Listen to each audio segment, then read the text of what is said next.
आज का लेक्चर शुरू हो रहा है। जय जिनेंद्र।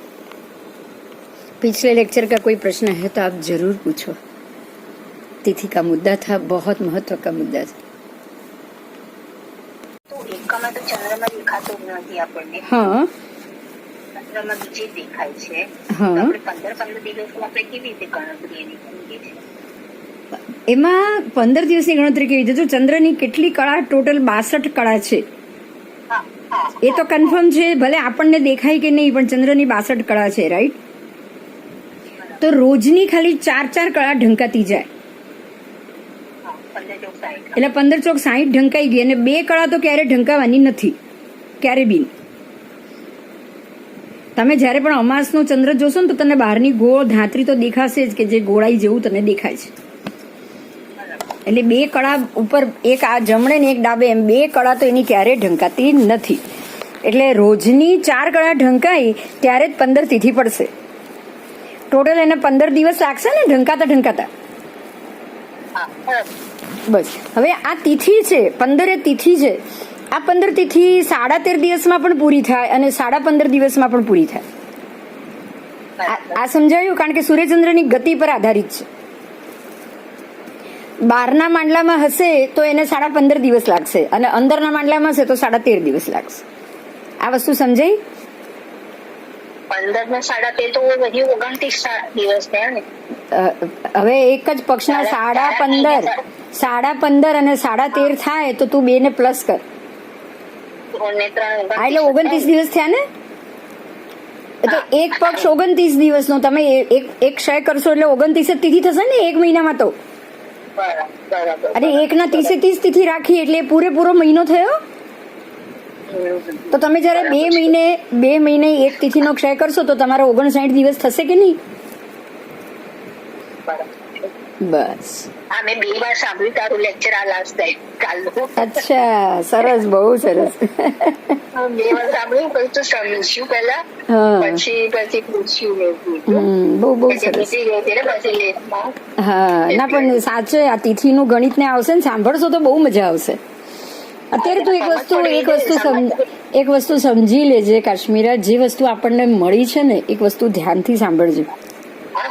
આપણે એના પાયા બન્યા છીએ, સમજાય તને? આપણે આ વસ્તુના મૂળ બન્યા, અને આપણે આ વસ્તુને મૂળથી જાણીએ, શીખીએ. જયારે આટલા આખા 6 ખંડના ભરત ક્ષેત્રના જેટલા લોકો હશે એને આ સત્ય હજી તો નથી જ સમજાયું, 2000 વર્ષ જૂની વાત. તો તમે એના પાયા બન્યા છો, સમજાયું? એટલે નસીબદાર માનવાનું આપણે આપણી જાતને, કે ભગવાન તે અમને આ નિમિત્ત આપ્યું છે. હા, તો તમે એને નસીબદાર માનો. બાકી આજે હું જ્યોતિષની આજે કેટલી બોલબાલ છે, કેટલા રૂપિયા જ્યોતિષો કમાય. જો હું જ્યોતિષમાં પડી ગઈ હોત ને હું આ બાજુ આવી બી ન હોત તો શું થાત? ખાલી વિચાર. હા, ખાલી વિચાર કે જો હું જ્યોતિષમાં જ પડી ગઈ હોત ને હું આ દિશામાં જો હું આવી જ ન હોત ને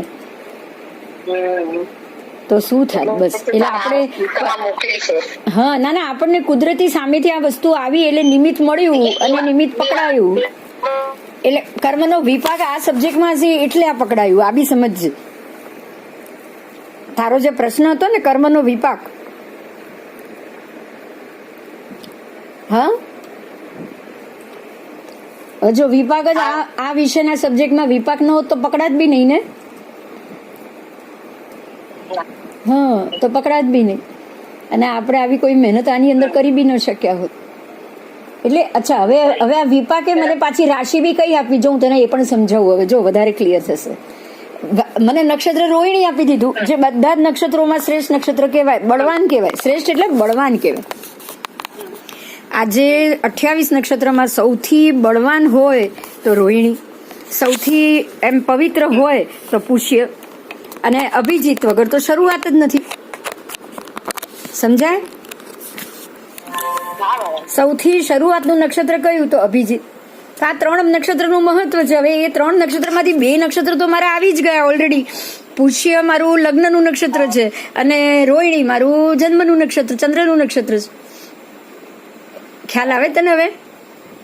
એટલે બળવાના નક્ષત્રો મળ્યા, એ નિમિત્ત મળ્યું, અને આ મારા એ નિમિત્ત મને એટલે મળ્યું જયારે મારા આ કર્મનો વિપાક હતો. હા બસ આ વિપાક ન હોત તો મને આ નિમિત્ત પણ ન મળ્યું હોત. બરાબર. એટલે કારણ કે ઘણા બધા એવા હશે જે રોહિણી હશે ને કર્કમાં જ જન્મ્યા હશે, એક તો નહીં હોય, ઘણા હોય ને એવા તો હોય જ ને. હવે હમણાં 5 વાગે મેડિટેશન ચાલશે. હા હા હા કઈ વાંધો, આ તો સવાલ કર્યા ને એટલે મેં બધું લાવ. સાંભળી લે. હા સાંભળી લે. હા કઈ વાંધો નહીં, સાંભળી લેજે પછી. હા હા હા હા ભલે. કોઈ બીજો પ્રશ્ન છે કોઈને આમ? હા કોઈ બીજાને પ્રશ્ન છે તો તમે પણ બોલો, કારણ કે આમાં પ્રશ્ન થવા બહુ સ્વાભાવિક છે. કોઈ પ્રશ્ન થયો છે? થવા એમ થાય તો સારું જ છે, થવા જોઈએ, કોઈ ચિંતા નહીં કરવાની, પૂછી લેવાનું. બરાબર. આ જરા મહાત્મા ભણે છે ને એટલે થોડું મોડું થઈ ગયું, ત્યાં ઉપાશ્રયથી આવતા આવતા ટ્રાફિકમાંથી જરાક બે દિવસ છે, પછી તો હું 3 દિવસ નથી. હા ખાસ 9, 10, 11, 12 4 દિવસ હું નથી. Okay okay. હા 4 દિવસ હું નથી, એટલે ક્લાસ નહીં લેવાય. 9, 10, 11, 12 આજે કઈ થઈ? આજે 7 થઈને કાલે જ લેવાશે લાસ્ટ, અને કાલે બી હું આવી રીતે મોડો જ લઈશ, 4:30 જેવો જ લઈશ. મહાત્મા પાસે જઈશ તો કદાચ મને આવતા મોડું થશે, છતાં હું લખ્યા કરીશ. તમે તમારે 3 થી 4:30 ની વચ્ચે દેખ્યા કરજો કે ક્યારે ક્લાસ છે. ઓકે હા કાલે ખાલી જોતા રહેજો ખરા, એટલું કરજો, કારણ કે ક્લાસ ક્યારે આવે એ નહીં ખબર પડે. જુઓ દર વર્ષની 6 તિથિનો ક્ષય કરવાનો છે, રાઈટ?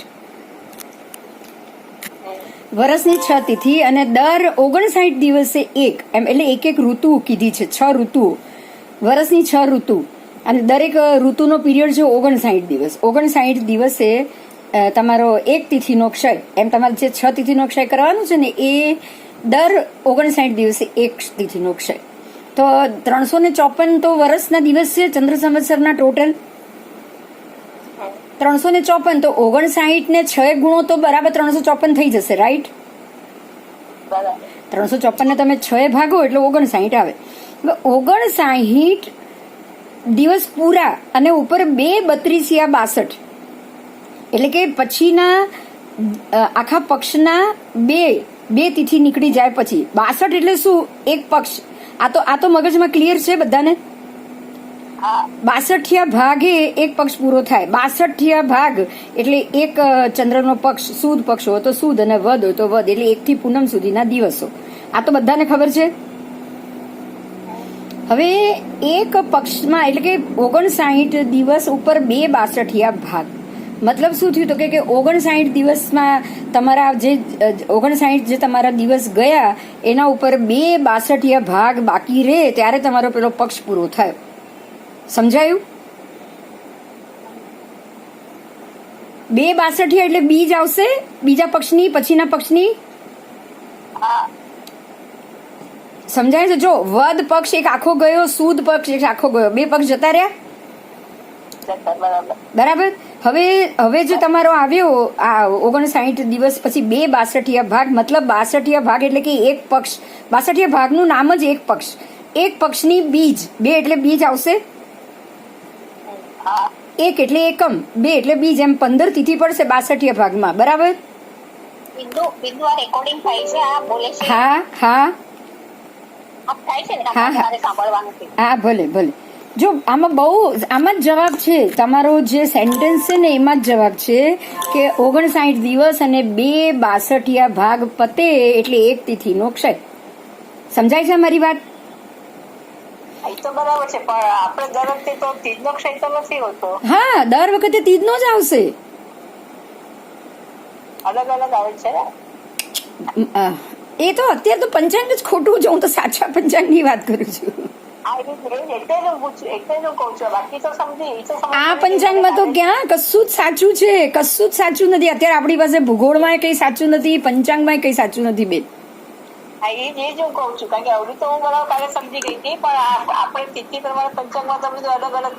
એ તો અલગ જ, એટલે તો કહું છું ને કે પંચાંગ ખોટું છે, બધું ખોટું. હું તો ભૂગોળે ખોટું કહું છું, બધું જ ચોપડીઓમાં લખાણ બી ખોટું કહી રહી છું. એટલે તો બોલું છું કે આપણી પાસે બધું વિગત જ ખોટું છે. ખાલી એ નહીં, સમજાઈ ગયું બરાબર કાલે હા બસ કારણ કે તમને કહી દીધું છે 2 આંકડો આપી દીધો એટલે 62 એટલે જ એક પક્ષ તો એમાંથી બે નીકળી ગયા પછી તિથિનો ક્ષય આવે 59 2 તમારે જવા દેવાના છે આ ક્લિયર થઈ ગયું ને હા એ તો મને કાલે જ થઈ ગયું હતું ક્લિયર પણ આપણે તો દરેક અલગ અલગ અનુક્ષય હોય છે તો એ કેમ એ મારે એ જાણવું હતું ના બસ એટલે તમે આ વસ્તુને જવા દેશો તમારે 59 દિવસ આખા નીકળી ગયા એટલે જે પક્ષ કીધો છે ને એમને પરમાત્માએ ત્રીજો પક્ષ પછી 7મો પક્ષ એ પક્ષના બે તિથિ નીકળે એટલે 2 ભાગ નીકળી ગયા હવે તમે તિથિનો ક્ષય કરી એ આપણા માટે આદેશ છે તો હવે વદ પક્ષ ત્રીજો પક્ષ છે વદ પક્ષના 2 દિવસ જવા દો 2 તિથિ જવા દો તો ત્રીજે જ આવશે ને ક્ષય પછી બરાબર बस एम दरेक अच्छा હવે નવાઈની વસ્તુ શું છે एकदम और सरप्राइज की बात क्या है कि जो आपको तीसरा पक्ष 7वां पक्ष 11वां पक्ष फिर 15वां पक्ष उसके बाद 21वां अरे 15 પછી 11 12 13 14 15 16 17 18 19वां पक्ष और 23वां पक्ष ऐसे जो 6 पक्ष दिए और वही 6 पक्ष में तीज का क्षय बोला तो ये 6 पक्ष के वो तीज जो आती है उस दिन एक भी परमात्मा का कोई कल्याणक नहीं आप ये सोचो कि पूरे महाविदे भरत अनंत उत्सर्पिणी अवसर्पिणी में एक काल चक्र में कितने तीर्थंकर परमात्मा होते हैं एक काल चक्र में 480 महाविदे में 240 भरत और ऐरावत में मतलब 480 वो और 480 वो आप दोनों को प्लस करो तो कितने होंगे 960 हाँ 960 तीर्थंकर परमात्मा का उसको 5 से गुनो अभी मतलब 4800 कल्याणक समझ में आया 4800 कल्याणक में से कोई भी कल्याणक ये 6 तिथि तीज में नहीं हो रहा है बोल आप ये मौन 11 की तो अनंत उत्सर्पिणी अवसर्पिणी के भी भगवान आ गए कि नहीं गई 24 ये 24 महाविदे क्षेत्र के सब भगवान का उसमें कल्याणक आ गया ना तीनों 24 के भरत ऐरावत के आए उसमें से एक भी परमात्मा का एक भी कल्याणक ये 6 तिथियों में नहीं आ रहा है तीज में नहीं आ रहा है तो ये बात तो हमारे लिए बहुत अच्छी ये हो गई कि अब जो आपने आगम में पाठ दिया है वो उस हिसाब से हर एक अनंत काल चक्र में वद तीज ये 6 पक्ष में ही होती होगी तब भी एक भी कल्याणक नहीं तो कोई ना कोई परमात्मा का वद तीज का कल्याणक होता कि नहीं होता बताओ होता ही होता तो आप हमारे लिए तो बड़ी अच्छी बात ये है बड़ी अच्छी खबर ये है कि जो बात परमात्मा ने बताई है वो हमें पूरी की पूरी मिल गई समझ में आया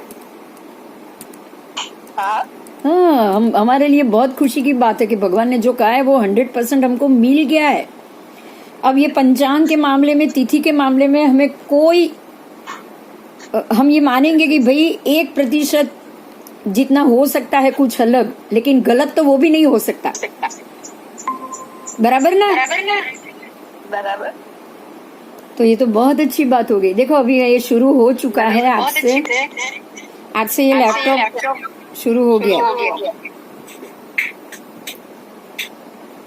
मैं दिख रही हूँ ना अभी હા ના એ તો હજી હવે લાવીશ હમણાં જ મેં ચાલુ કર્યું ને બહારથી આવીને એટલે હવે લાવીશ પ્રેઝન્ટેશન હા પણ આ સવાલનો જવાબ સમજાઈ ગયો ને બધાને બોલો કોઈ પ્રશ્ન છે હજી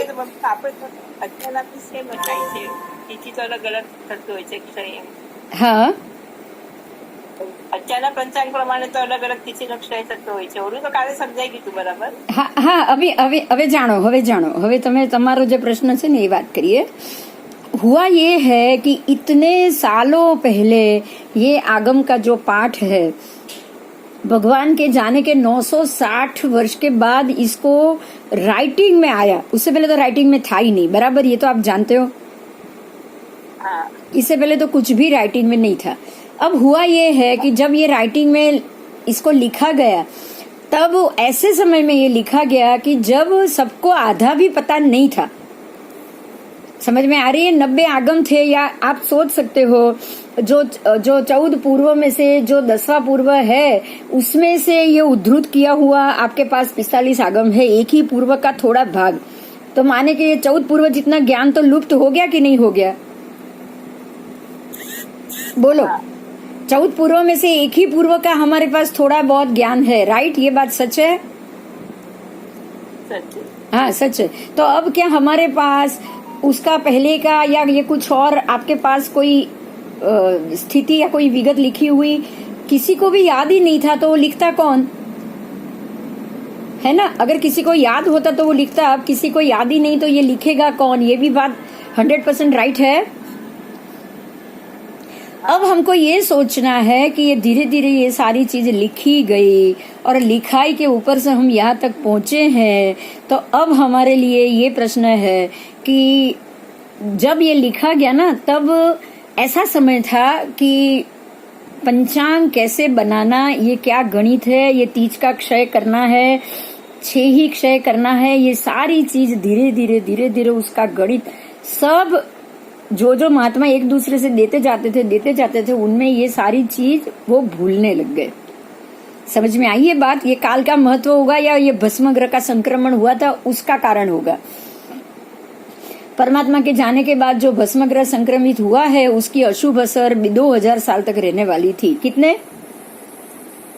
2000 साल तक। और आपको ये पता भी होगा कि ये 2000 साल तक तो महात्माओं की शरीर के ऊपर से चमड़ी तक खींची गई है। जले हुए तेल में महात्माओं को तल दिया गया है, जलाया गया है, मार दिया गया है। पता है ये? जब ये बौद्ध के साधु थे वो तो ऐसे ही जिंदा मार देते थे महात्मा कोई जैसे ही हाथ में आता। और आपको ये भी पता होगा कि हमारे मंदिरों को तोड़ा गया है। आपको ये भी मालूम होगा कि ये औरंगजेब और ये सब ने अपने मंदिरों को हमारे तोड़ा है कि नहीं तोड़ा? हाँ, तो मंदिरों को भी तोड़ दिया गया। जो आगम थे वो नालंदा यूनिवर्सिटी 1 साल तक जली है। तक्षशिला और नालंदा यूनिवर्सिटी कितने साल तक? वो 1 साल तक जलती रही यूनिवर्सिटी। इतने पेपर पड़े थे उसमें। आज जो मलयगिरी महाराज जिन्होंने ये आगम का जो पाठ किया हुआ है भाषांतर, उन्होंने 10 निरुक्ति लिखी थी। सूर्य चंद्र प्रज्ञप्ति निरुक्ति, चंद्र प्रज्ञप्ति निरुक्ति, जम्बूद्वीप प्रज्ञप्ति निरुक्ति, 10 में से एक भी निरुक्ति हमारे हाथ में नहीं है। आपको समझ में आ रहा है? निरुक्ति क्या होती है? प्रज्ञप्ति को समझ पाओ उस हिसाब से उसका विवेचन होता है। अब हमारे पास निरुक्ति तो रही नहीं, सारी किताब जल गई है उसमें से। तो जो प्रज्ञप्ति की मूल गाथा है, अब उसके अर्थ के ऊपर से ही हमको काम करना पड़ेगा। बोलो, क्योंकि सारी निरुक्ति तो जल के खत्म हो गई, 10 की 10। तो अब आपको ये समझना है कि उसी के अंदर ये पंचांग की रीत होगी या कुछ भी। सूर्य प्रज्ञप्ति में तो आप प्रज्ञप्ति की गाथा से जब निरुक्ति में समझाया गया होगा तो बहुत सारी चीज उसमें होनी चाहिए। वो हमारे हाथ में नहीं आई। समझ में आया? हमारे हाथ में वो कुछ भी नहीं आया। तो अब ये हो सकता है कि ये सारा गणित उकेलना थोड़ा मुश्किल हो गया होगा। तो तब ये हुआ कि जो महात्मा जिस प्रकार से जिस बात को समझते थे, उन्होंने सबने इकट्ठा होके बाकी के 45 आगम तो लिखाई में लिखे, लेकिन ये प्रज्ञप्ति होने के कारण मूल पाठ से ही रहा। उसकी जो निरुक्ति, मतलब जो भी भाषांतर चूर्णी जो बनाया जाता है वैसी निरुक्ति बनाई गई थी, वो उनके हाथ में नहीं आई। तो फिर क्या हुआ? जो लौकिक पंचांग चल रहा था, क्योंकि भगवान के समय भी 25 अलग अलग पंचांग चल रहे थे।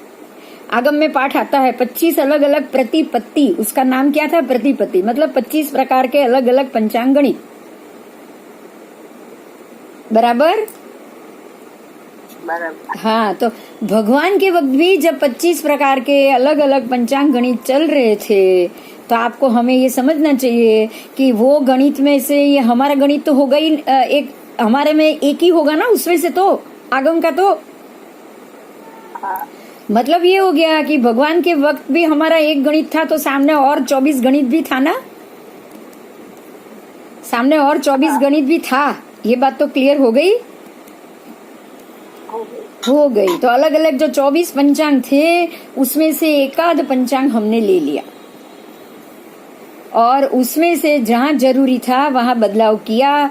तो आपको ये भी पता होगा कि बहुत सारे, आपको ये मालूम होगा, स्थानकवासी, फिर अचल गच, फिर दूसरे बहुत सारे स्थानकवासी में भी 2-3 अलग अलग संप्रदाय, वो सब सिर्फ साल की 6 तिथि का ही क्षय करते आए हैं, लेकिन उनको भी इसका पूरा गणित अभी भी नहीं पता है। वो लोग भी ये पंचांग के ऊपर से ही टोटल 6 तिथि का क्षय कर लेते हैं। लेकिन जिस तरह से ये नक्षत्र की गति है, ये नक्षत्र, एक नक्षत्र 1.5 दिन का, कोई नक्षत्र 24 घंटे का और कोई नक्षत्र 12 घंटे का, उस गणित से तो वो लोग भी पंचांग नहीं बना रहे। समझ में आ रही है मेरी बात? हाँ, वो थोड़े सच में है क्योंकि उन्होंने 6 तिथि का क्षय किया, कोई वृद्धि नहीं की, वो थोड़े क्षय पे। अब ये इतना गणित जानने के बाद परमात्मा की इतनी कृपा हुई, या कुछ अपने कर्म का विपाक में, मेरे कर्म का विपाक गिनूं या कुछ भी गिनूं, निमित्त गिनूं या कुछ भी परमात्मा की मेहरबानी गिनूं, कुछ भी गिनूं, लेकिन ये गणित में एक ज्योतिष बन के ही मैंने जन्म लिया। ये जन्म में तो मैं ज्योतिष नहीं सीखी हूँ, मतलब पिछले जन्म में ही ये गणित मैंने जाना होगा और वो गणित के ऊपर से ये जन्म में आगम पाठ गुरुदेव की आज्ञा से खोले, तब ये जाके आज के गणित के हिसाब से और अपने आगम के हिसाब से दोनों गणित को मैं अलग कर पाई और दोनों गणित को पूरा कर पाई। समझ में आई बात मेरी? और आज आपके हाथ में ये पंचांग मैं रख पाई हूँ कि जो 6 तिथि का ही क्षय हो, त्रीज का ही क्षय हो, तीसरे पक्ष में, 7वें पक्ष में, 11वें पक्ष में, 15वें पक्ष में, 19वें पक्ष में और 23वें पक्ष में, जैसे परमात्मा ने बताया वैसे ही क्षय। और नक्षत्र भी जो 12 घंटे के हैं वो 12 घंटे ही चले, जो 15 नक्षत्र, जो 30 मुहूर्त मतलब 24 घंटे के हैं वो 24 घंटे चले, जो 6 नक्षत्र 1.5 दिन के हैं वो 1.5 दिन के चले, और यही गणित से ये पंचांग बना पाए। ठीक है, अब इतना पढ़ने के बाद तो आपको ये मालूम पड़ गया है कि गणित भी अलग है, पंचांग भी अलग है, मूल कुछ और ही है, और जो मूल है वही सम्यक दर्शन है। ये बात तो समझ में आ गई आप सबको? बताओ। तो अब हमको क्या करना चाहिए ये बोलो।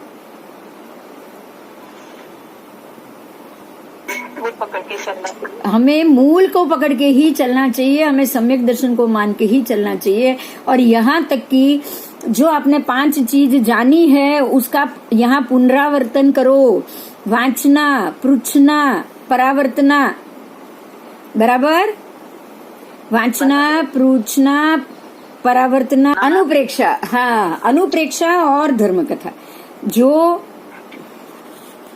ये तो स्वाध्याय के ही भेद है। जो स्वाध्याय के 5 अलग अलग विभाग हमारे शास्त्र ने बताया है, वांचना तो हमने ये पढ़ा, अब आप ये किताब भी पढ़ोगे, आप सबको मिलेगी तब। वांचना, उसके बाद पृछना मतलब क्वेश्चन पूछोगे, प्रश्न करोगे, जानोगे, थोड़ी क्वेरी खड़ी होगी तो उसका प्रश्न करोगे। पूछना, उसके बाद परावर्तना, अब पढ़ा पूछा, 100 चीज बड़ी 100 चीज पूछी, 1000 चीज बड़ी 1000 चीज पूछी, तो अब उसको मनन भी करना पड़ेगा कि नहीं? अब उसका मनन करोगे आप, अंदर उसका चिंतन करोगे, वो हो गया परावर्तना। उसका बार बार पुनरावर्तन करोगे। अब बार बार फिर से पढ़ोगे तो हर बार आगम में से आपको एक नई बात मिलेगी।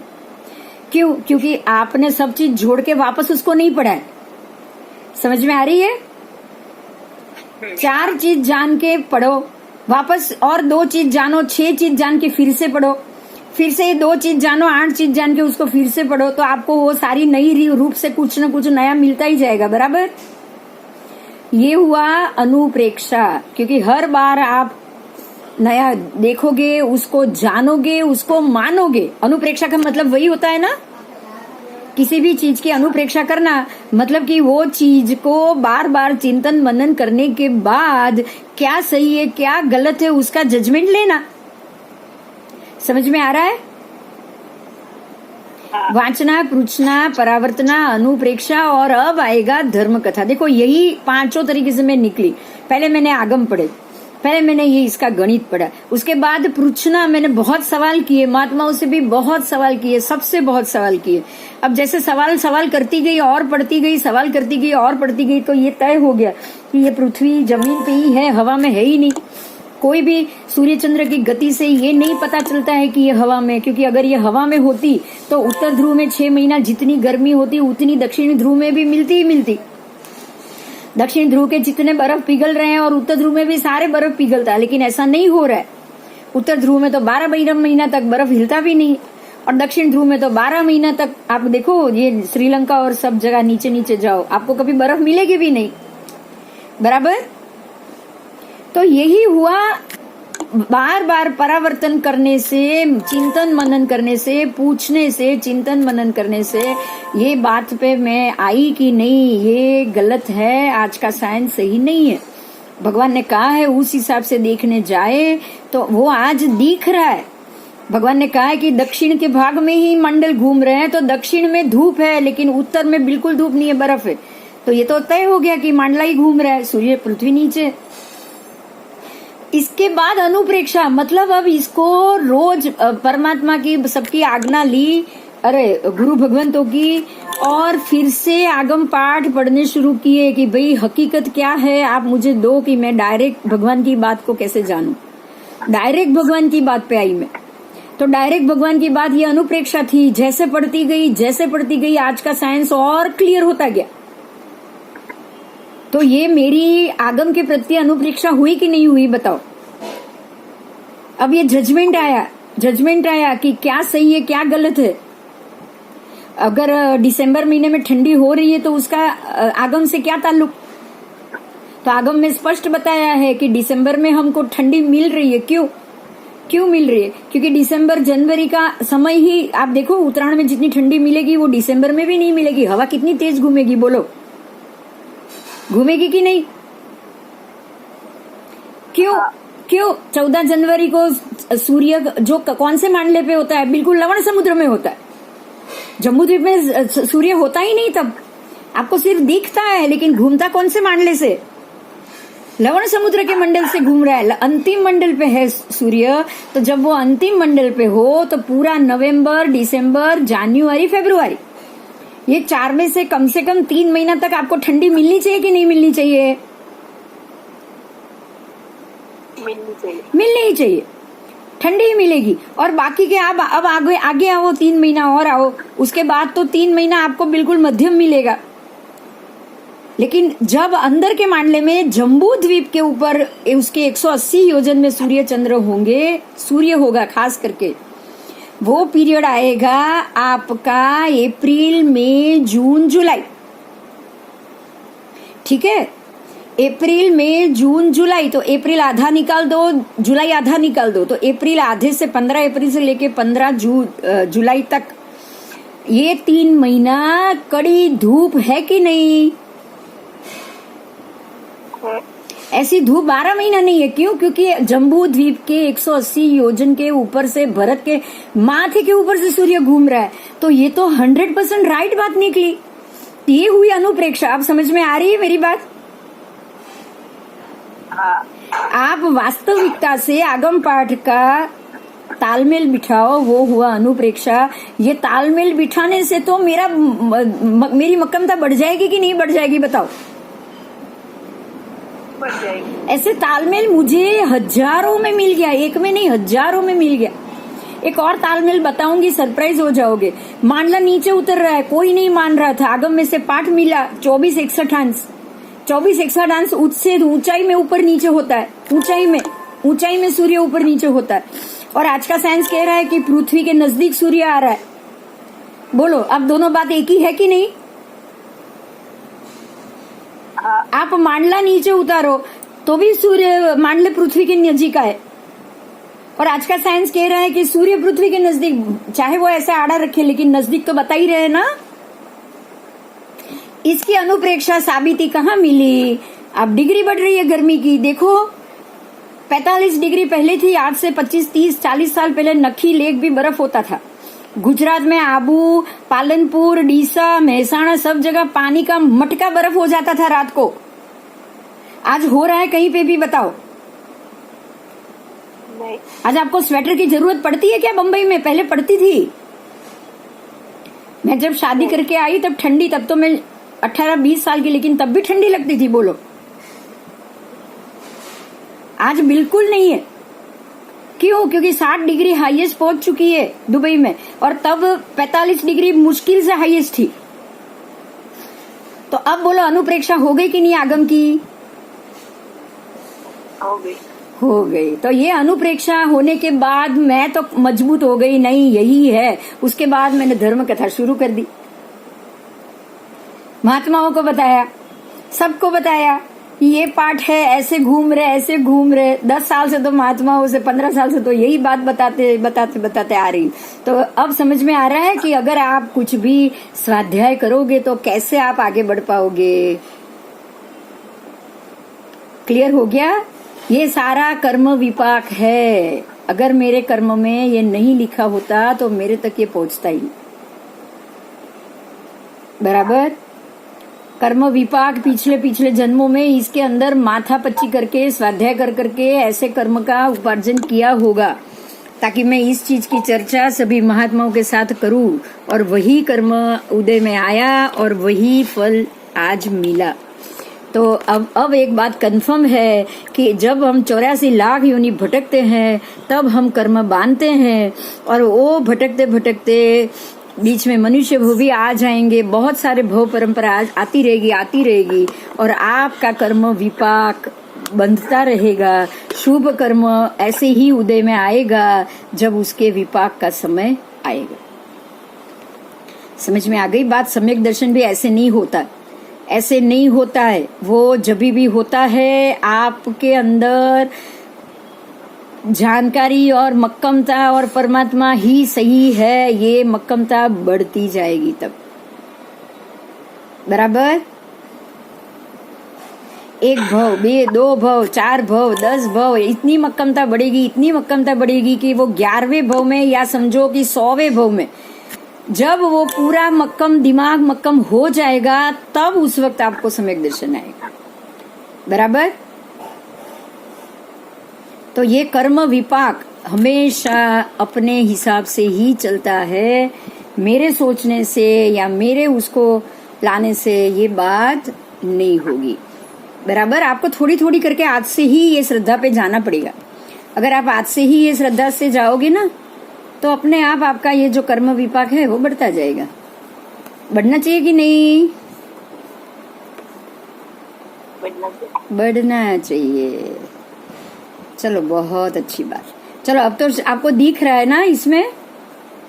हाँ, चलो आओ। अभी मैं आगे नेक्स्ट पेज ले रही हूँ। ही लेक्चर से तिथि के मामले में आज आपके मन में बहुत सारे सवाल उठे। ये बहुत अच्छी बात हुई है कि नहीं हुई है? बोलो। हुई। हाँ, कि हम लोग क्या जो पंचांग कर रहे हैं वो सही है या गलत है, उसमें वृद्धि कितनी सही है। आपके दिमाग में ये बात बहुत क्लियर हो गई आज। बहुत अच्छा हुआ है। आओ, चलो अब देखो आकाश में मंडल किस प्रकार से हैं। हम आज अभी ये पढ़ेंगे। देखो, ये जम्बू द्वीप पिक्चर दिख रहा है ना? हाँ। यस, आओ।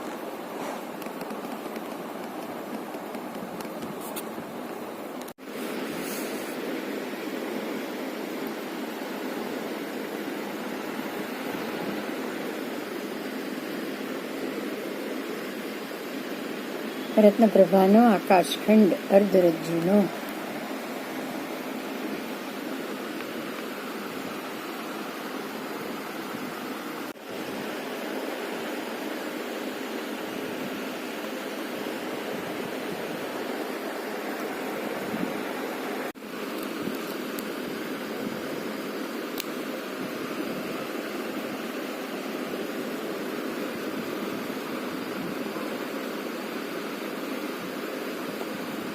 लेक्चर में जो चीज हम जो थोड़ी भी अलग प्रकार से हैं वो सारी चीज इसमें पढ़ेंगे। अगर ये पढ़ेंगे फिर आप जो हकीकत है वो पढ़ोगे ना, तो आपको तुरंत याद आ जाएगा, बराबर दिमाग में बैठ जाएगा। बराबर? तो इसमें कभी जमीन भी आ सकती है, कभी तिथि का भी आ सकता है, क्योंकि तिथि भी तभी बनेगी ना जब ये जमीन से सूर्योदय सूर्यास्त होगा। बोलो, उसके बगैर तो तिथि होगी नहीं। अब देखो ये जम्बू द्वीप है और ये भरत क्षेत्र है। जो आपने वो 5 भरत की फोटो देखी थी ना, ये बराबर यहाँ पे आ गया। देखो आपको दिख रहा है? हाँ। मैं थोड़ा बड़ा कर रही हूँ, लो देखो अब क्लियर दिख रहा है। आओ, ये है भरत क्षेत्र, कर्सर घूम रहा है वो बराबर। और बराबर देखो यहाँ पे ये जो आपका यहाँ से यहाँ तक का भरत क्षेत्र का एरिया है, ये पद्मद्र है और यहाँ से पानी यहाँ आएगा। और ये जो बीच में है ना, ये वैताढेर रेंज है। देखो पर्वतमाला पीली रंग की दिख रही है। हाँ। और देखो यहाँ से गंगा आ रही है नीचे और सिंधु आ रही है, दिख रहा है आपको? हाँ। जो हमने जो 6 खंड का भरत देखा था ना, बिल्कुल वही पिक्चर। ये पद्मद्र से गंगा आ रही है, पानी आ रहा है, गंगा आ रही है। और यहाँ से देखो ये गंगा इस तरफ और यहाँ से सिंधु इस तरफ। ठीक है, तो अब आपको यहाँ से ये इससे एक बात समझनी है। यहाँ निषद पर्वत कहाँ पे है? ये लाल रंग का है, वो निषद पर्वत है बराबर,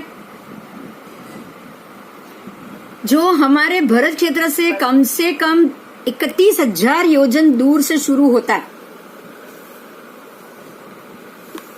ये भरत क्षेत्र 500 योजन का, उसके बाद 1000 योजन का ये हिमवान पर्वत, उसके बाद आ रहा है वो 2000 का हेमवत क्षेत्र, फिर 4000 का महाहिमवान पर्वत, फिर 8000 का ये हरिवर्ष क्षेत्र, और उसके बाद ये निषद पर्वत 16,000 योजन। तो ये 16,000, उसके बाद 8 प्लस करो 24,000, उसमें 4 जोड़ो 28 हुए, उसमें 2 जोड़ो 30 हुए, हाँ। और उसमें 1000 जोड़ो तो 31 हुए। और उसके बाद तो हमारा भरत क्षेत्र का जापान शुरू हो जाएगा। तो जब जापान में सूर्योदय होता है तब सूर्य 31,000 योजन दूर होता है। मतलब कि ये जो निषद पर्वत है, देखो आज आप ये नई बात सीख रहे हो। ये निषद पर्वत पे जब सूर्य आए तब की बात है, हाँ, छोड़े तब की बात नहीं। कर्सर दिख रहा है? कर्सर दिख रहा है? तो यहाँ जब सूर्य आएगा तभी हमारे भरत क्षेत्र में सूर्योदय होगा बराबर। ત્યારે સૂર્ય આટલો બધો દૂર હોય? हाँ, 31,000 योजन दूर थी देखा है। ઓહો, सूर्य 31,000 योजन दूर थी देखा है। અચ્છા અચ્છા। अब जम्बू द्वीप 31,500 योजन दूर से देखा है, क्योंकि जम्बू की परिधि 3,15,000 है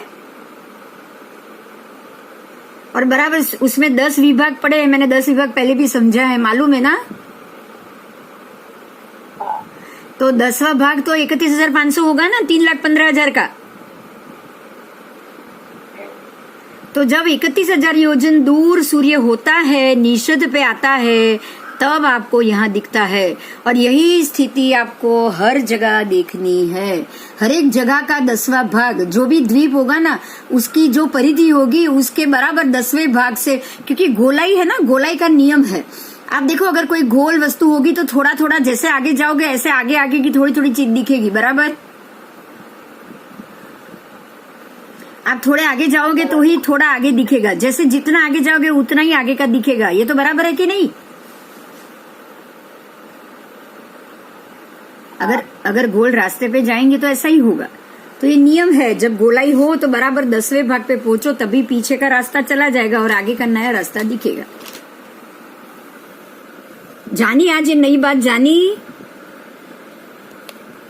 हाँ। तो यहाँ जब आए तब भरत क्षेत्र में उदय, और बराबर ये निषद पे पहुंचेगा तो अस्त। ये भी क्लियर हो गया?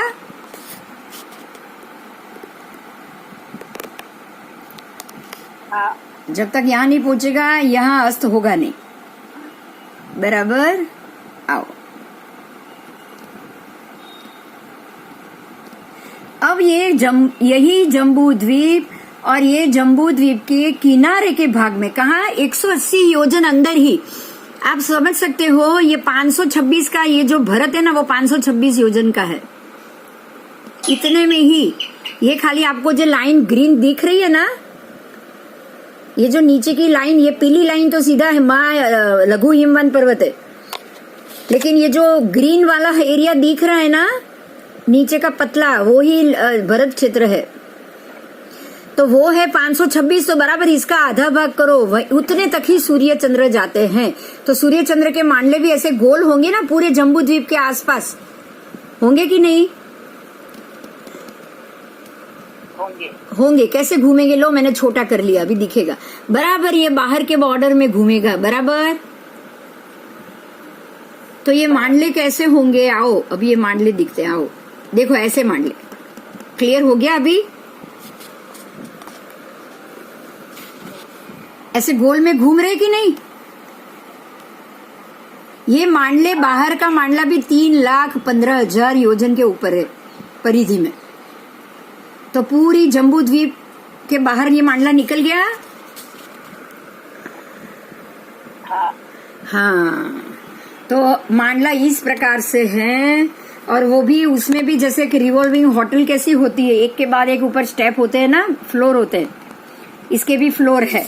नीचे के फ्लोर पे सूर्य के मांडले, सूर्य के मंडल तो ऐसे गोल में घूमेंगे, लेकिन अंदर से बाहर 184 मंडल है बराबर।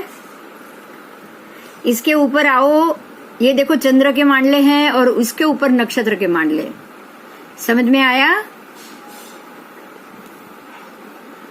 और उसके ऊपर ग्रह के मंडल, नक्षत्र के ऊपर बाकी ग्रह के मंडल अपने अपने। आओ अब आपको महत्व की बात मैं एक बता दूं। देखो अब ये नक्षत्र के मंडल तो आपने देख लिया, अभी नक्षत्र भी देख लो कैसे मंडल में बिछे हुए। आओ देखो ऐसे नक्षत्र मंडल में बिछे हुए, देखो दिख रहा है?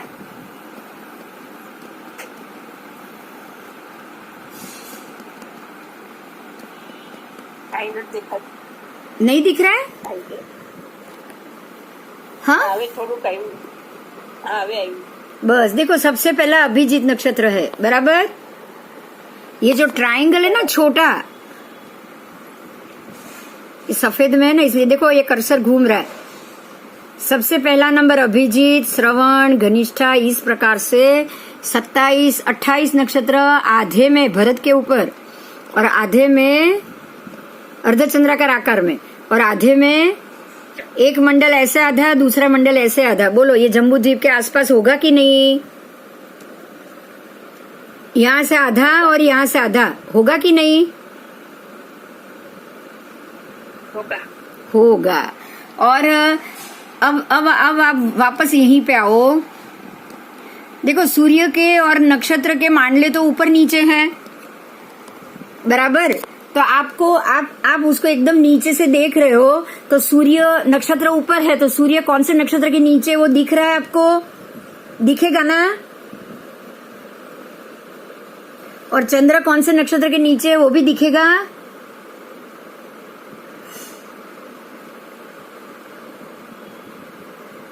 आकाश में दिखेगा, बोलो। दिखेगा, दिखना ही चाहिए, क्योंकि नक्षत्र चंद्र नीचे है और नक्षत्र उसके भी ऊपर है। अगर उल्टा होता तो चंद्र के प्रकाश में आप नक्षत्र को नहीं देख पाते बराबर। हाँ, लेकिन चंद्र नीचे है तो उसका प्रकाश नीचे आ रहा है, तो ऊपर का नक्षत्र आपको दिख रहा है, तो ये बहुत अच्छी बात है। अगर चंद्र की नीचे नक्षत्र होता तो आपको कुछ भी दिखाई देता? बोलो नहीं। चलो अब है ना, एक और जो हमको पाठ सीखना है वो ये है, नक्षत्र के 3 प्रकार है। नक्षत्र के 3 प्रकार है, 3 का नाम मैं बोल रही हूँ। कुल संज्ञक, उपकुल संज्ञक, कुलोपकुल संज्ञक। समझ में आया? बोलो। कुल संज्ञक, कुल अपने गुजराती में बोलते हैं ना, कुल सरवाड़ो, कुल। देखो ये पेज में लिखा हुआ अगर आपको दिखाई दे तो 12 नक्षत्र कुल संगणक होते हैं। उसको कुल संगणक क्यों कहा गया है? क्योंकि वही 12 नक्षत्र में सारी पूनम और अमावस होगी, नियमा होगी, नियमा। समझ में आया? नियमा देखो यहाँ आपको दिए गए, देखो दिख रहा है पाठ।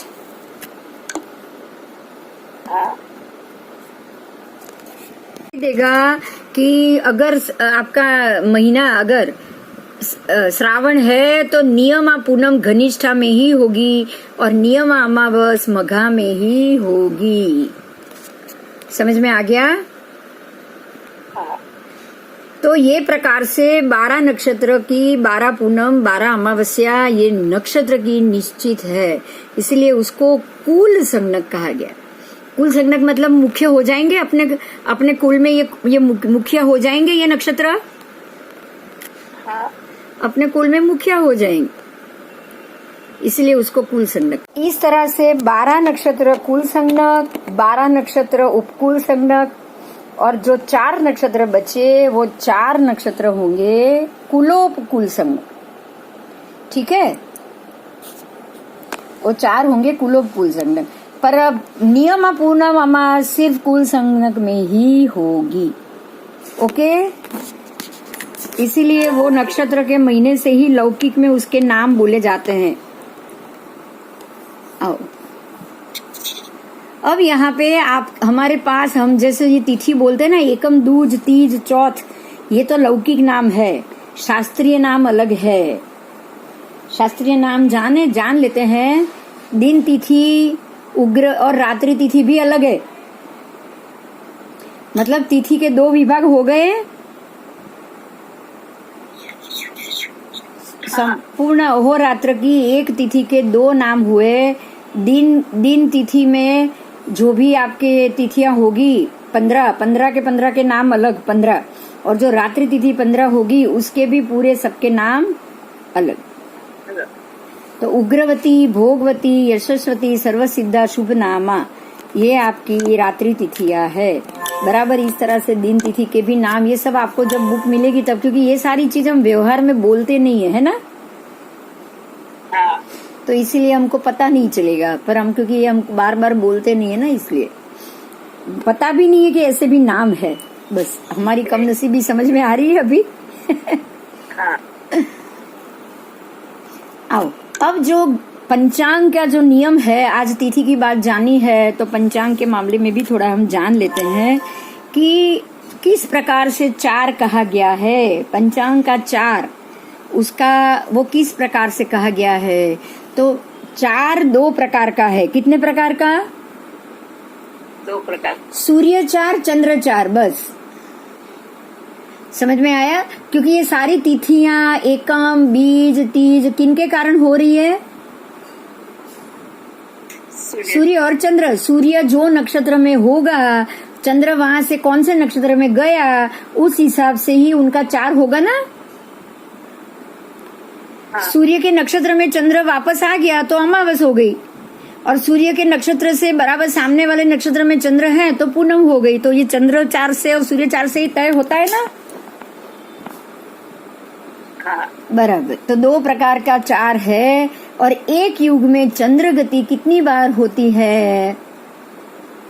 एक युग में चंद्र गति कितनी बार होती है? तो एक युग में 10 अयन, 30 ऋतु, 60 मास, 122 पक्ष, 1830 अहोरात्र और एक अहोरात्र के 54,900 मुहूर्त होते हैं। तो इस प्रकार से आपके 5 संवत्सर मतलब 5 वर्ष का एक युग हो तो उसमें 1830 अहोरात्र और उसके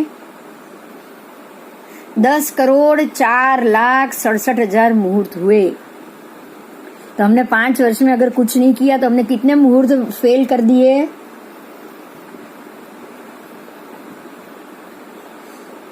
बोलो। 50 साल में कितने मुहूर्त वेस्ट कर दिए। हाँ, अब आप इतना सोचो। परमात्मा गौतम स्वामी को रोज कहते थे समय का भी प्रमाद मत करो। क्यों, समझ में आ गया? हाँ 5 वर्ष के इतने 10 करोड़ 4 लाख मुहूर्त, 5 वर्ष के, तो इतने वर्षों में कितने करोड़ मुहूर्त है। तो अभी मिनट तो है ही नहीं, समय तो फ्रैक्शंस ऑफ समय है। बोलो, ये तो मुहूर्त की बात। तो ये काल गणना है। अब आपको समझ में आ गया? आप जो काल बोलते हो ना, षड द्रव्य में काल द्रव्य, ये काल द्रव्य का माप हुआ कि नहीं? 5 वर्ष का कितना माप? वो ये हमारा काल द्रव्य का माप हुआ। ऐसे ही सूर्य संवत्सर चंद्र संवत्सर के अलग अलग दिन होते हैं, क्योंकि सूर्य पूरा एक भ्रमण करके जब आता है तब 366 दिन लगते हैं उसको, और चंद्र वो भ्रमण करके आएगा तो उसको 354 दिन लगेंगे। समझ में आ गई बात ये? हाँ। और चंद्र के तो, सूर्य के तो 366 दिन पूरे होंगे, लेकिन चंद्र के तो 354 पूरे भी नहीं होंगे। उसके ऊपर भी बार 62 भाग वो ज्यादा घूमेगा। ठीक है, बार 62 मतलब बार तिथि हो गई। तो 354 और 366 को आप 354 को 366 तक पहुंचाओ तो बार तिथि ज्यादा हुई कि नहीं हुई? बताओ। हुई। तो 62 का मतलब ही एक पक्ष के दिन हुए ना। हाँ, बहुत इजी समझ में आ जाएगा अभी धीरे धीरे। चलो, तो देखो यहाँ नीचे लिखा है एक युग की क्या गणना होती है। आप एक युग की गणना कैसे करोगे? आ रहे हो तो आराम से देखो। एक युग की गणना, एक सूर्य संवत्सर 366 दिन यानी कि 12 महीना, और एक चंद्र संवत्सर 354 दिन और 12 यानी कि 12 महीना, एक बराबर। अब आप इसको 5 जोड़ते जाओ, मतलब 366 दिन के 5 सूर्य संवत्सर जब होंगे तब ये दिन होंगे 1830 दिन। समझ में आ गया? हाँ हाँ। अब आपका जो नेक्स्ट पेज है उसमें जो नक्षत्र के नाप है वो दिए है। देखो, सारे नक्षत्र अलग अलग विस्तार के हैं। सारे नक्षत्र संख्या से सीमा विष्कम, यानी कि नक्षत्र का भोग, क्षेत्र का व्यास कितना है। देखो ये समझने जैसा है। नक्षत्र के भोग क्षेत्र का व्यास समझ में आ रहा है? नक्षत्र के भोग क्षेत्र का व्यास मतलब कि चंद्र नक्षत्र के कितने क्षेत्र का भोग कर रहा है। पूरा तो क्षेत्र मांगा ही नहीं है। ये बात क्लियर हो रही है? पूरा तो क्षेत्र मांगा ही नहीं है, लेकिन नक्षत्र के कितने क्षेत्र का चंद्र भोग करेगा या सूर्य भोग करेगा। तो देखो यहाँ लिखा है कि 630 भाग और 67 या 30 भाग जितना अभिजीत का सीमा विष्कंभ, और 1005 और 67 या 30 भाग ऊपर अधिक थोड़ा, मतलब 1005 योजन से थोड़ा ऊपर 15 नक्षत्र का भोग, 6 नक्षत्र का भोग, जिसको आप 6 नक्षत्र को खाली रात्रिगत मानोगे। 1005 योजन वाला खाली रात्रिगत होता है। उसके बाद 2010 जिसका विष्कंभ है एरिया, और थोड़ा ऊपर 67 या 30 भाग जितना ज्यादा, वो ऐसे 30 में से 15 नक्षत्र है। और 3015 जितना जिसका है 67 या 30 भाग अधिक, इतना सीमा विष्कंभ परिमाण 6 नक्षत्र का है। समझ में आ गया? 6 नक्षत्र 1.5 गुना 3015 योजन, 6 नक्षत्र आधा 1015 योजन, और बाकी के 6 नक्षत्र कितना? सम 2010, बाकी के 15 नक्षत्र। क्लियर हुआ?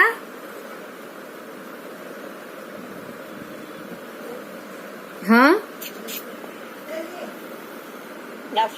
हाँ, ઉભા રહો, હવે તમને પિક્ચર માંથી સમજાવું। આવો, પિક્ચર જોડે સમજાવું તો સમજાઈ જશે, બરાબર? આવો દેખો, આવો પિક્ચર સાથે સમજાવું છે, બહુ મજા આવશે। જુઓ, જો આ નક્ષત્ર મંડળ છે આમાં ઉપર, અરે ભગવાન ક્યાં જતું રહ્યું? જો આમાં નક્ષત્રનું મંડળ છે, આ ઉપર નક્ષત્રનું મંડળ છે, રાઈટ? તો અહીંયાથી કિનારેથી અહીંયા સુધી 510 યોજનનો વિસ્તાર થયો। પણ અહીંયા પહોળું ને અહીંયા સાંકડું છે, રાઈટ? હા હવે આની પહોળાઈમાં, આખા પહોળાઈમાં 28 નક્ષત્રો અને બીજા 28 દુ 56 નક્ષત્ર છે, બરાબર? બરાબર. કારણ કે 2 નક્ષત્ર મંડળ આવશે. તો આ જે 56 નક્ષત્રો છે, તો આ પહોળાઈમાં કોઈક નક્ષત્ર 3 ગણા પહોળા જગ્યા રોકે છે. જો અહીંયા કાપા છે ને, 1 2 આ 2 કોઈક 2 જેટલા જ રોકે છે, અને આની જગ્યા વધારે રોકાય છે. ખ્યાલ આવે છે? હા હા અને એની બાજુમાં ગેપ, અહીંયા જો અડધો ગેપ છે, જો આ અડધો છે, આ સમ છે, અને આ દોડ છે કે નહીં? હા. તો એવું નક્ષત્રનું માપ. હવે આવો આપણે નક્ષત્રના માપ ઉપર જઈએ. આવો જો આપણે આગળ જ્યાં નક્ષત્રો જોયેલા ને, આ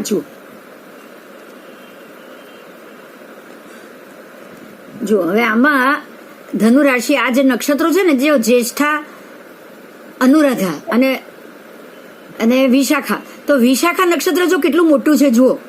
અનુરાધા અહીંયા છે ને, વિશાખા જોયું કેટલી મોટી જગ્યા છે. તો વિશાખા નક્ષત્ર દોડું છે, 3015 ની જગ્યા રોકે છે. અને જ્યેષ્ઠા નક્ષત્ર અને અનુરાધા નક્ષત્ર કેટલું બધું બાજુમાં છે, ખ્યાલ આવે છે? કારણ કે જ્યેષ્ઠા નક્ષત્ર સૌથી નાનું છે, બરાબર? હવે ચંદ્ર ને અહીંયાથી એક રાતમાં 12 કલાકમાં પસાર થઈ જશે ને ચંદ્ર આટલી જગ્યામાંથી. અરે આટલી અનુરાધા થી લઈને વિશાખા સુધી એને કેટલો ટાઈમ લાગશે? 1.5 દિવસ લાગશે. હા, એટલે 1.5 ક્ષેત્રીય. હવે વિશાખાથી સ્વાતિ પછી વિશાખા, એટલે સ્વાતિ ને વિશાખામાં બી બહુ નાની જગ્યા છે, રાઈટ? તો કારણ કે સ્વાતિ નક્ષત્ર 12 જ કલાકનું છે. હવે ક્લિયર થયું? હવે ચંદ્ર તો આમ જ ફરે છે, આમથી આમ. તો આટલી નાની જગ્યા ફરવાની છે, તો એને એક રાતમાં ફરી ગયો. પણ આને 1.5 દિવસ લીધું એને.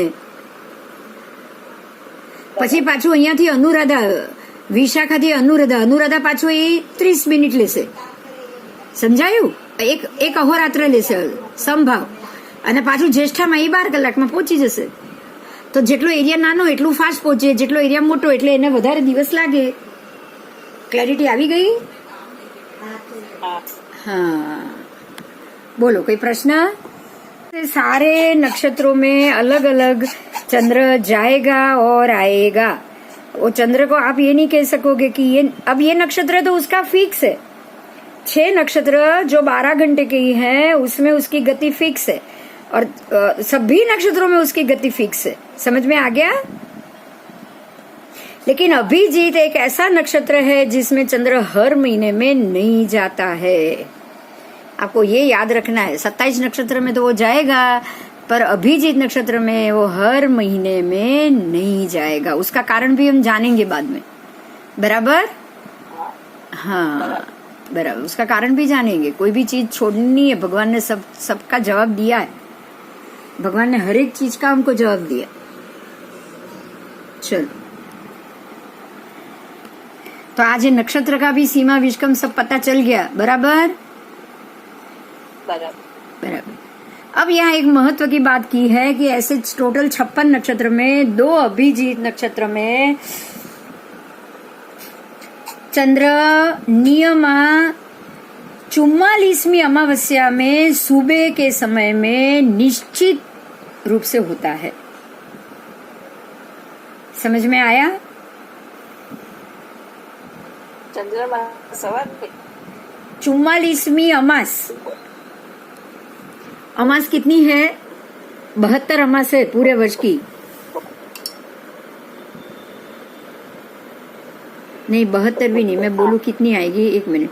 124 है, उसका आधा 62 अमास है. कितनी अमास है? 12 महीने की अमास कितनी? 12 महीने की 12, तो 5 वर्ष के 60 अमावस हो गई. और 2 अधिक महीने की 2 अमावस और, तो 62 अमावस. तो 62 अमावस 1 से लेके 62 में जो 44वीं अमावस आएगी, उस दिन अभिजीत नक्षत्र में चंद्र हमेशा होता है. अब यहाँ पे एक बात पे ध्यान दो. परमात्मा ने ये नक्षत्र के लिए क्यों बोला, जबकि गति एक ही है। सारे नक्षत्र में पूनम अमावस भगवान ने बोल दिया है कि होती ही होती है। अभिजीत में नहीं होती, मतलब कि अभिजीत फिक्स नक्षत्र की गिनती में नहीं है, ये बात कंफर्म? हाँ, समझ में आ गई ये बात। सारे नक्षत्र नियम से इतने मिनट इसके साथ, इतने मिनट चंद्र के साथ, इतनी, एक नक्षत्र खाली रात रहेगा, एक नक्षत्र 24 घंटा रहेगा, एक नक्षत्र 1.5 दिन रहेगा, नियम से रहते ही हैं हर महीने। पर ये खाली 44वीं अमावस्या के दिन ये आएगा, मतलब कि ये हर अमावस्या में नहीं आएगा। मतलब अभिजीत का संबंध एक ऐसा है जो हर बार नियम से नहीं आ रहा है। ये बात कंफर्म हो गई ना? हाँ, कि परमात्मा ने ये नियम में से अभिजीत को बाकात कर दिया है। सारे नक्षत्र नियम से चंद्र के साथ एक के बाद एक आएंगे, एक के बाद एक, जितना बोला है वो समय नियम से गुजारेंगे, भोग करेंगे। लेकिन अभिजीत ये श्रृंखला में नहीं है। समझ में आ गई ये बात? हाँ, हाँ, यही इम्पोर्टेंट है, यही पंचांग का मुख्य मुद्दा है। बराबर? सभी नक्षत्र अभिजीत से लेके उत्तराषाढ़ा तक प्रतिपादित किए गए हैं। प्रत्येक नक्षत्र का मुहूर्त परिमाण प्रतिपादित किया हुआ है। देखो ध्यान से, सारे नक्षत्र अभिजीत से लेकर उत्तराषाढ़ा 28 के 28 नक्षत्र एक के बाद एक संख्या से बताए गए हैं और सबका मुहूर्त परिमाण भी बताया है। ठीक है, फिक्स। इन 28 नक्षत्रों में से अभिजीत एक ऐसा है जो स्वभोग काल में 9 मुहूर्त और 10वें मुहूर्त 67 भाग में से खाली 27 भाग, इतना मुहूर्त पर्यंत चंद्र के साथ और 4 अहोरात्र और 6 मुहूर्त तक सूर्य के साथ योग प्राप्त करेगा। समझ में आया? हाँ, मतलब अगर देखो अभिजीत को अगर आप 67 बार लोगे तो 9 मुहूर्त ही करेगा, लेकिन आप उसको कुछ ही बार 24 घंटे के लिए लोगे तो वो 21 बार ही योग करेगा। ये बात क्लियर हुई? सारे नक्षत्र 67 बार आने वाले, बराबर? बराबर। पर अभिजीत 67 बार नहीं आने वाला है। तो जो अब सारे नक्षत्र 1015 से शुरू हुआ, लेकिन अभिजीत को तो खाली 600 ना पाया ना। 600 कितना कहा है? 600, एक मिनट, हाँ,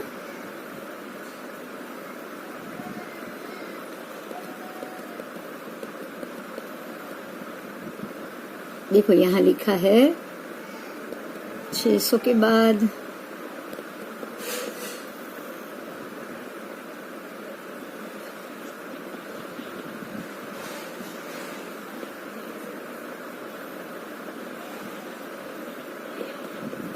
$630 भाग। कितना?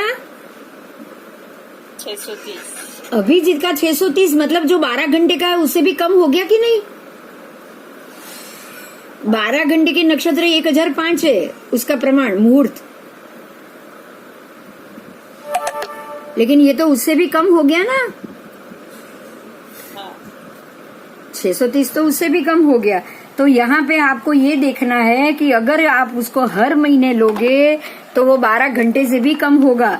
लेकिन अभिजीत को समक्षेत्री बोला है। समक्षेत्री का मतलब क्या होता है कि 24 घंटे के अंदर ये नक्षत्र चंद्र के साथ 24 घंटे रहेगा। अब अगर आपको उसको 24 घंटे यानी कि 2015 रखना है तो वो 67 बार नहीं आ सकता, बराबर?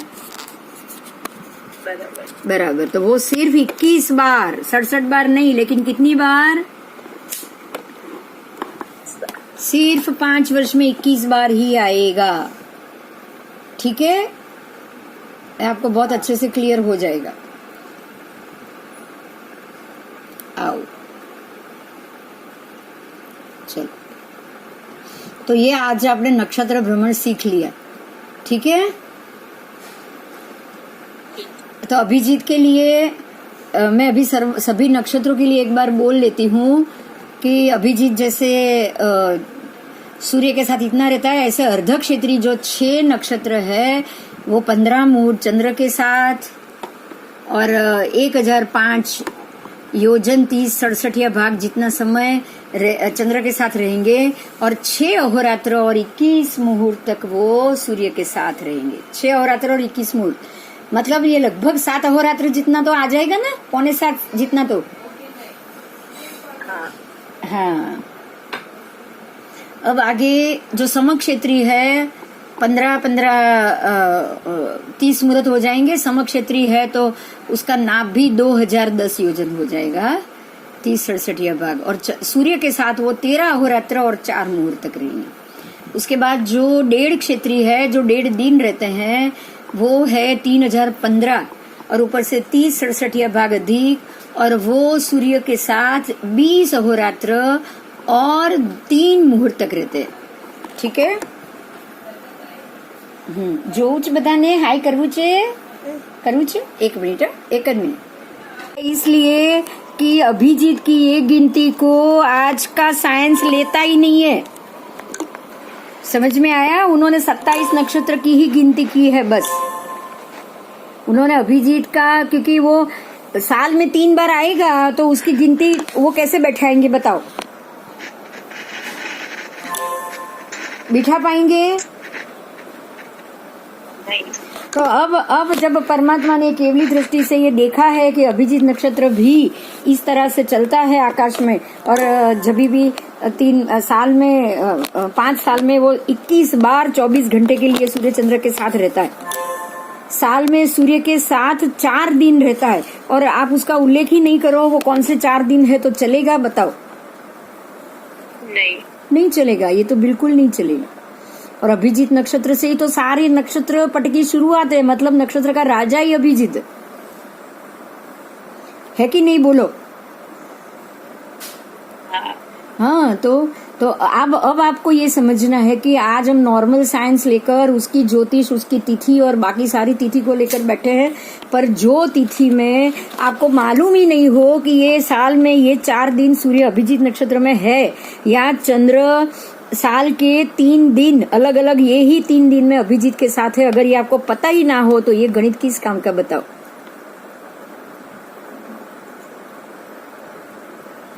तो अब आपको लग रहा है कि हमको सही अपना आगम के पंचांग पे ही आना चाहिए? हाँ, लग रहा है। और अब धीरे धीरे हम उसी तिथि को करेंगे और यही बात सबको समझाएंगे भी। अब आप ये स्वाध्याय कर रहे हो, आपने वांचन और पूछना दोनों साथ में हो रहा है, बराबर? परावर्तन तो अब आपके हाथ में किताब आएगी, आप उसको पढ़ते जाओगे, वो परावर्तन होगा। अब उसके बाद अनुप्रेक्षा ही करना बाकी है कि नहीं यही सही है, बस सारे चीजों का तालमेल करके परावर्तना कर करके क्या सही है उसको मानना और दिमाग में बिठाना, वही हो गया अनुप्रेक्षा। तो अब आगम की अनुप्रेक्षा तो हमको करनी पड़ेगी कि नहीं, बोलो? तो ही आप किसी को जवाब दे पाओगे, तिथि के लिए बोल पाओगे सही यही है, आप गलत कर रहे हो, ऐसा कैसे बोलोगे बताओ? और अगर ये नहीं बोले तो सम्यक दृष्टि हो या मिथ्या दृष्टि हो? हाँ, अब हमको मिथ्या दृष्टि तो बिल्कुल नहीं रहना है। सत्य समझने के बाद सत्य को कोई नहीं छोड़ेगा, ठीक है?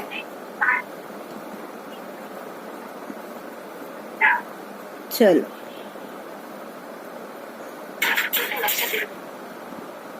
आओ आगे। सर्व अभ्यंतर मंडल के आगे के मंडलों में इनका संक्रमण होता है, ठीक है? सूर्य और चंद्र, ध्यान दीजिए, अभी ये सारे मंडल के बीच में संक्रमण करते हैं। वो अभी आपको मैंने फोटो बताया ना, सूर्य के मंडल, चंद्र के मंडल, नक्षत्र के मंडल के, वो मंडल में ही वो संक्रमण करते हैं, मंडल से बाहर नहीं निकलते हैं, बराबर? अब आपको ये बात समझनी है कि अगर सूर्य हमारे माथे से घूम रहा है तो वो आपको कैसे पता चलता है? क्या असर होगी ये बताओ? आप कैसे मानोगे कि सूर्य अभी हमारे माथे के ऊपर से चल रहा है? क्या देखकर?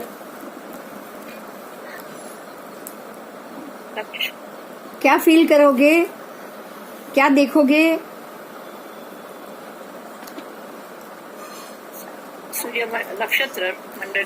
अरे सूर्य उदित हुआ, सूर्य दिख रहा है, गर्मी बढ़ रही है, आसपास के लोगों को आप देख सकते हो, यही तो फील होता है ना? हाँ। दिन है कैसे मालूम पड़ेगा ये बताओ? चलो मैं उल्टा पूछती हूँ। सूर्य दिख रहा है, सूर्य दिख रहा है तभी दिन होगा, और सूर्य अस्त होने के बाद रात होगी, ये तो सूर्य से ही मालूम पड़ रहा है, बराबर? तो सूर्य उदित होना, सूर्य पूरा दिन दिखना और शाम को सूर्य अस्त हो जाना और उसके 12 घंटे के बाद वापस आना, ये सूर्य की जो गति है उसका आप पे कोई फेरफार होता है कि नहीं होता है? नहीं। क्यों? आपको दिखना और दिखाई देना बंद होना दिखता है। सूर्य चला गया तो नींद आ जाएगी, रात होगी तो नींद आ जाएगी, और दिन होगा तो आप एनर्जेटिक रहोगे, काम करोगे, सब कुछ करोगे। ये क्या है? सूर्य के कारण या किसी और के कारण? समझ में आ गया? सूर्य है तो ये सारी क्रिया है, अगर सूर्य ही नहीं है तो ये क्रिया है नहीं। मतलब क्या है कि ग्रह घूमता है तो अपनी असर छोड़ता है कि नहीं छोड़ता है? छोड़ता है। हाँ, यही जानना है। जब भी ग्रह घूमेंगे, नक्षत्र ग्रह जब भी घूमेगा तो अपनी असर छोड़ेगा कि नहीं छोड़ेगा?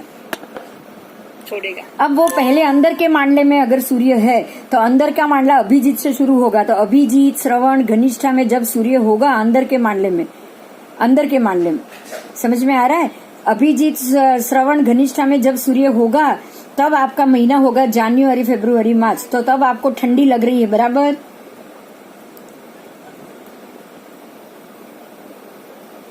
हाँ कि नहीं?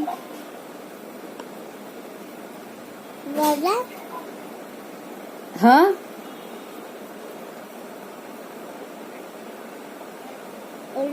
कोई जवाब नहीं आ रहा है। सूर्य जब अभिजीत, श्रवण, घनिष्ठा में होगा तो पहले तो ये बोलो कि कौन से मांडले में होगा? अंदर के या बाहर के?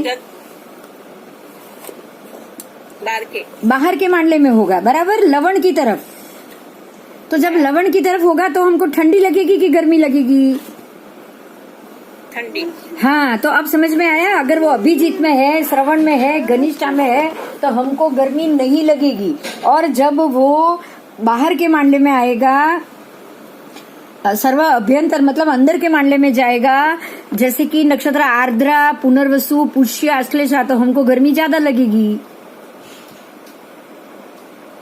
तो ये नक्षत्र ग्रह दोनों मिलके, सूर्य, चंद्र, नक्षत्र और महाग्रह, ये जब अपनी चाल चलते हैं इस प्रकार से, विशिष्ट चाल, कि आज सूर्य विशाखा नक्षत्र में है तो तब ये वैशाख महीना चल रहा है, और जब ये वैशाख महीने में है, मतलब कि ये विशाखा नक्षत्र नहीं, जब ये रोहिणी नक्षत्र में है तब ये वैशाख महीना चल रहा है, तो अब जरूर गर्मी बढ़ेगी। तो ये सूर्य रोहिणी नक्षत्र का संबंध हुआ कि नहीं हुआ?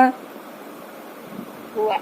तो जब अब यहाँ समझना है, देखो परमात्मा क्या कह रहे हैं कि चंद्र और सूर्य जब, और सारे ग्रह, महाग्रह, सूर्य, चंद्र और बाकी के महाग्रह, जब नक्षत्र और उसकी चाल से विशिष्ट रूप से जब उनका अनुसंधान होगा, वही मनुष्यों के सुख दुख का विधान होता है। उसी कारण से हमें दुख प्राप्त होगा, गर्मी होगी तो दुख मिलेगा, ठंडी होगी तो सुख मिलेगा। समझ में आ रहा है? हाँ, तो ये किसके कारण?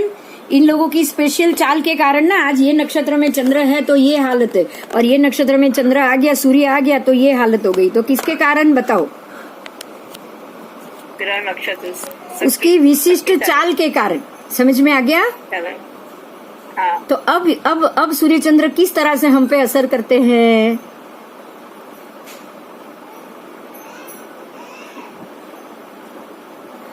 अलग अलग नक्षत्रों में रहते हुए उसका स्वरूप और उसका फल देने की सिस्टम को बदल बदल के हम पे असर करते हैं। समझ में आ गई ये बात? हाँ अब ग्रह की असर हम पे होती है, ये भी क्लियर हुआ। हाँ। हमारे सुख और हमारे दुख का कारण कौन बना? ग्रह चार, उसकी चाल। ग्रह की चाल, उसका घूमना ही हमारे सुख दुख का कारण है। हाँ, उसका घूमना ही हमारे सुख दुख का कारण। हर बार तो वो रोहिणी में आएगा और हमको तकलीफ देगा, ऐसा नहीं होगा। बराबर है ना? हर बार तो नहीं देगा ना। हाँ, हर वर्ष में तो नहीं देगा ना। हर वर्ष में मई महीने में आपको तकलीफ हो, ऐसा संभव नहीं है। बस, तो अब कर्म विपाक होगा उस हिसाब से। वो समय कौन तय करेगा? कर्म विपाक। लेकिन सुख देना या दुख देना है वो कौन तय करेगा? विपाक सुख, विपाक दुख। कर्म विपाक सुख और कर्म विपाक। नहीं, कर्म विपाक समय तय करेगा। हाँ, जब ग्रह की चाल। हाँ, ग्रह की जब कौन से समय में क्या फल देना है वो तय करेगा। क्या फल देना है वो तय करेगा कर्म विपाक। लेकिन कौन से समय में देना है वो कौन तय करेगा? ग्रह चाल। वो ग्रह चाल करेगा। वो ग्रह चाल के बिना कुछ नहीं होगा। बराबर।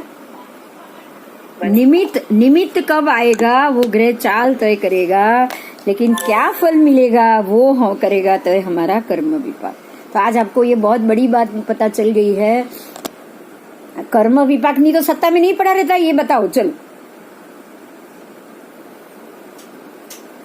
यही तो समय है ना कि समय का इंतजार कर्म विपाक करते हैं। कर्म विपाक समय का इंतजार करते हैं कि नहीं करते हैं? करते। हाँ, फल तो उसको देना ही है। लेकिन 5 साल बाद क्यों? आप लोगों से मेरा मिलना 3 साल से हो गया है। तो 3 साल से ये चल रहा है। मान लो कि मुझे अगर किसी से, आप में से किसी के साथ झगड़ा हुआ, तो वो 3 साल या 4 साल बाद झगड़ा हुआ, तो 4 साल बाद क्यों? होना तो पहले ही होना चाहिए था ना। हाँ। पर समय उसने कब तय किया? ग्रह की चाल ने। समय किसने तय किया? ग्रह चाल ने समय तय किया। तो कर्म विपाक में झगड़ा तो लिखा ही था, तभी हुआ ना। हाँ, तो आज आपको कर्म विपाक भी समझ में आ गया और वो फल लाने का निमित्त देर से क्यों आता है वो भी समझ में आ गया। बराबर। यस, बोलो। है कई सवाल जवाब? कोई नहीं? ठीक है, तो आज समझ में आ गया। बहुत बड़ी समझ में आ गया। अब 6 भी बज चुका है। मुझे ऐसा लग रहा है कि आप लोगों को और कुछ काम भी होगा। ठीक है, तो फिर कल वापस मिलेंगे। थोड़ी देरी होगी कल भी। 4 साढ़े 4 आज की तरह ही बात होगी, क्योंकि परसों से तो वापस क्लास नहीं मैं ले पाऊंगी, इसलिए। ठीक है, कल एक बार मिल लेंगे। बराबर। चलो, जय जिनेन्द्र।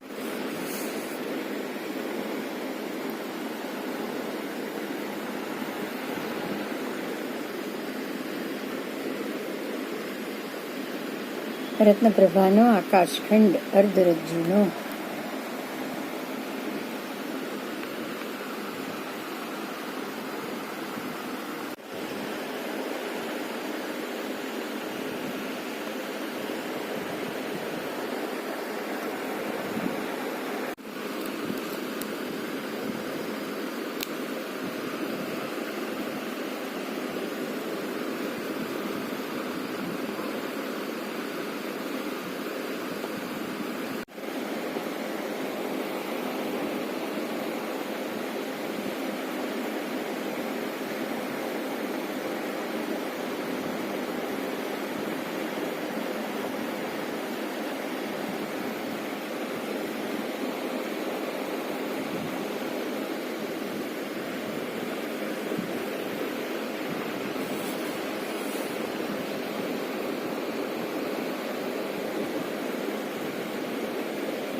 जम्बूद्वीप के मेरू के आसपास 2 मंडले हैं।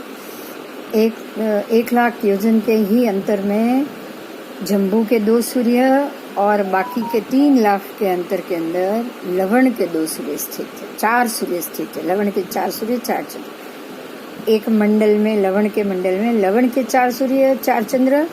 जम्बू के एक मंडल में जम्बू के 2 सूर्य और जम्बू के ही 2 चंद्र। ऐसे 2 ज्योतिष चक्र जम्बू के मेरू को मध्य में रखकर घूमते हैं और दिन रात एक समान बनाते हैं। हाँ, बस आपको दिख रहा है कि ये घातकी खंड का ही मेरू पर्वत, उसका ही मांडला और उसका ही सूर्य चंद्र, इस प्रकार से वो घूमेंगे। आओ, 42 दिन के बाद वही पहला सूर्य फिर से पहले ही उसमें आ जाएगा ना? आ जाएगा 42 दिन के बाद। ठीक है, तो ये कालोदधी समुद्र के 42 सूर्य 42 चंद्र है जो जम्बू द्वीप के ही मेरू पर्वत को प्रदक्षिणा देते हुए घूम रहे हैं। यहाँ एक ही ज्योतिष चक्र में वो स्थित है। समझ में आ गया? उनका ज्योतिष चक्र एक ही है। लवण और मेरू के 2 अलग थे, 2 ज्योतिष चक्र। और इसी मेरू को ये तीसरा कालोदधी का के सूर्य चंद्र घूम रहे। तो मेरू पर्वत, जम्बू के मेरू पर्वत को कितने ज्योतिष चक्र मिले? 3 ज्योतिष चक्र मिले। 3 मिले। एक जम्बू का जो 2 सूर्य 2 चंद्र वाला है, दूसरा मैं फोटो भी बता देती हूँ आपको, पहले किया था, याद आ जाएगा ना? हाँ, एक लवण का एक लवण का और एक जम्बू का। एक ज्योतिष चक्र जम्बू का, एक ज्योतिष चक्र लवण का और एक ज्योतिष चक्र कालोदधी का। देखो ये मैं आपको याद दिलाती हूँ। ये पिक्चर हमने कल देखा था। अंदर वाला है वो जम्बू का है, 2 सूर्य 2 चंद्र स्पष्ट दिखाई देते हैं। बाहर का है वो लवण का है, 4 सूर्य, 1 2 3 4 सूर्य स्पष्ट दिखे थे। तो ये दूसरा ज्योतिष चक्र। और अब आपने ये कालोदधी वाला देखा, वो है तीसरा ज्योतिष चक्र। तो इस प्रकार से 3 ज्योतिष चक्र आपको जम्बू के मेरू को लेकर घूम रहे। बाकी घातकी खंड के पूर्व घातकी खंड के मेरू पूर्व घातकी खंड के ही ग्रहों को घुमाएगा। पश्चिम घातकी खंड का मेरू पश्चिम घातकी खंड के ग्रहों को घुमाएगा। और पूर्व पुष्कर का मेरू पूर्व पुष्कर के ही सूर्य चंद्र को घुमाएगा। पश्चिम पुष्कर का मेरू पश्चिम पुष्कर के ही सूर्य चंद्र को घुमाएगा। ये बात समझ में आ गई? क्लियर हो गया होगा मेरे हिसाब से। तो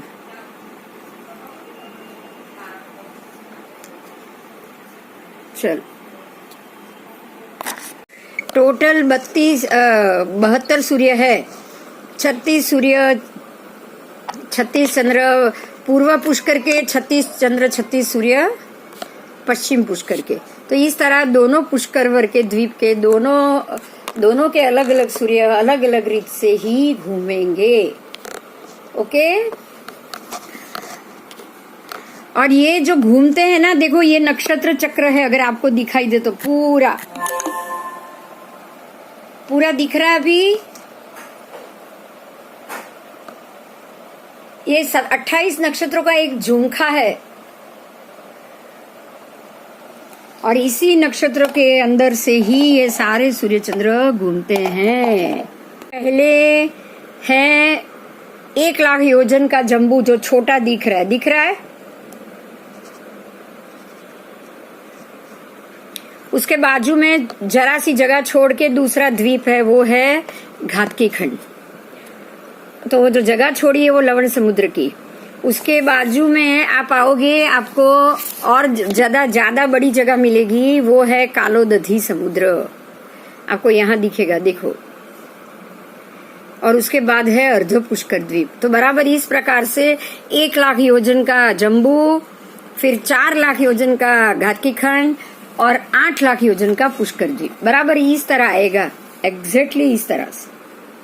और बाकी पश्चिम ये है वो पूर्व का था, तो ये वाला है पश्चिम का, और ये वाला है, ये पश्चिम का घातकी खंड, और ये वाला है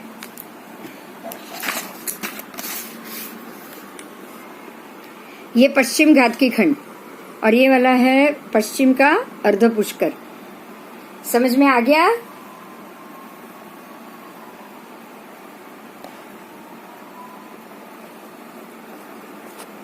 आपका जितना द्वीप है उससे 4 गुना भी अगर आप करोगे एक गोलाई को, और चारों तरफ से आठों दिशा सब जगह से आप उसको डबल करोगे, दुगुना करोगे, तो 1 लाख का 4 लाख ही होगा, और वो भी गोल ही होगा। हाँ या ना बताओ? एक वर्तुल को आपको 4 गुना बड़ा करना है। 1 फुट वर्तुल को 4 फुट जितना वर्तुल करोगे तो सब जगह से बराबर बड़ा होगा कि नहीं होगा? होगा। कहीं से थोड़ा, कहीं से ज्यादा, ऐसा तो होने वाला नहीं। और उसको अगर आप 8 गुना करोगे तो 1 लाख का 8 लाख होगा, तो वो भी वही गोल में ही बढ़ेगा ना, चारों तरफ से। हाँ, वो गोलाई में ही बढ़ेगा। तो आपको उसको ऐसे गोल ही समझना है। आपने देखा होगा किस तरह से वो राउंड शेप में होता है नॉर्मली। देखा है पिक्चर आपने? ढाई द्वीप का पिक्चर देखा हो तो बिल्कुल अलग अलग गणित से घूमता है, पर ये सही नहीं है। 1 लाख का 4 लाख वैसा ही द्वीप 4 गुना होगा, 4 लाख का 8 लाख भी वैसा ही 4 गुना होगा। बराबर?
आज का लेक्चर ये पूरा हो रहा है।